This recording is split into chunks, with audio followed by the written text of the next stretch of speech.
जब ये कह रहे हैं बिहार को अपराध मुक्त कर देंगे, तो क्या 20 साल से जो भाजपा और जदयू की सरकार चल रही थी वो अपराध मुक्त नहीं था? क्या वो अपराध युक्त था? जो विजय चौधरी आज उप मुख्यमंत्री हैं जदयू के, उनसे जरा ये पूछिए सवाल कि क्या 20 साल के नीतीश के राज में अपराधियों का सफाया नहीं हुआ, जो सम्राट चौधरी के मॉडल की जरूरत है? 20 साल से तो भाजपा और जदयू वाले यही दावा करते रहे हैं कि राजद के जंगल राज को खत्म करके नीतीश कुमार ने सुशासन यहाँ बना दिया।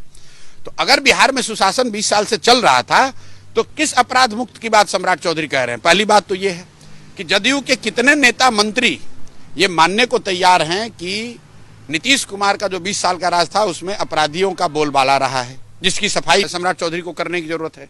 दूसरी बात, अगर अपराधी हैं तो उसको कानून के तहत ही तो सजा दिलवाइएगा। आप ये कह सकते हैं कि अपराधियों पर कड़ी से कड़ी कार्रवाई होगी, उनको जेल में डाला जाएगा, उनको फांसी पे चढ़ाया जाएगा। लेकिन अगर आप ये कहेंगे कि पुलिस उनको गोली मार देगी, तो क्या सम्राट चौधरी या भाजपा का नेतृत्व तो ये कह रहा है कि हम पुलिसिया स्टेट बना दिए बिहार को? क्या यहाँ न्यायालयों को बंद कर दिया जाएगा? तो ये तो मैंने जो आपको पहले कहा, ये राजनीतिक और प्रशासनिक अपरिपक्वता को दिखाता है और ये चलेगा नहीं। बिहार जैसे राज्य में तो चल ही नहीं सकता है, गांव-गांव में मारपीट शुरू हो जाएगी। बीजेपी के लोग ही उनका विरोध कर रहे हैं, जेडीयू के लोग विरोध कर रहे हैं, विपक्ष तो कर ही रहा है। करेंगे। आप देखिए, इस मुद्दे पर हर व्यक्ति विरोध कर रहा है।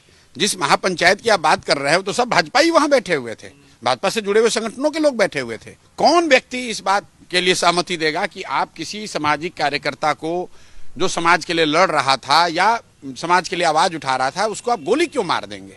संभव है कि उसने उस समय उस वक्त जो किया वो गलत है, आप उसको पकड़ लेते, आप उसको उस पर ट्रायल चला देते, आप उसको गोली क्यों मारेंगे? और ये यही जांच का विषय है, क्योंकि लोकल पुलिस ने उसको नहीं मारा है।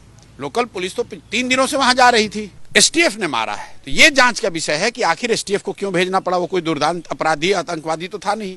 तो किसी न किसी ने गृह विभाग से या एसटीएफ से या पुलिस हेडक्वार्टर से ये आदेश तो दिया होगा। देखिए, हो ये रहा है कि अब जब समाज का दबाव बना है और लोगों को लग रहा है कि अब तो गर्दन कटेगी, तो जो निचले पदों पर काम कर रहे हैं लोग, उनकी बलि चढ़ाई जा रही है। मेरे भाई, कांस्टेबल या एएसआई, डीएसपी, ये तो किसी न किसी के आदेश का पालन कर रहे थे, और नहीं तो जांच के द्वारा ये बताइए कि नहीं, ये ऊपर के आदेश के विरुद्ध जाकर उन्होंने गोली चलाई। एसपी को कैसे नहीं पता है वहां एसटीएफ मूव किया है और एसपी को पता नहीं है? और अगर पता नहीं है तो फिर किस बात के एसपी हैं? एसटीएफ के हेडक्वार्टर के यहाँ पर जो लोग बैठे हैं, एडीजे लॉ एंड ऑर्डर हैं, बैठ के प्रेस कॉन्फ्रेंस कर रहे हैं गलती हो गई है, हम लोग जांच कर रहे हैं। अरे भाई, आपकी भूमिका की भी तो जांच होनी चाहिए। आप तो एडीजे लॉ एंड ऑर्डर हैं। 3 दिन से ये घटना चल रही थी। खुद सम्राट चौधरी ने एक सिवान में अपने सभा में इसकी जिक्र किया है। इसका मतलब है कि सरकार को, शीर्ष पर बैठे लोगों को इसकी जानकारी थी कि वहां क्या हो रहा है, वहां क्या परिस्थिति है।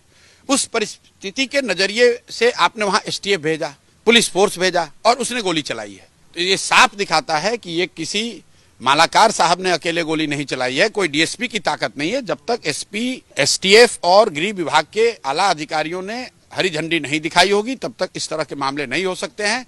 सरकार अब उनका गला फंस गया है, तो छोटे पदाधिकारियों की बलि चढ़ाकर अपनी जान बचाना चाहते हैं, वो होगा नहीं।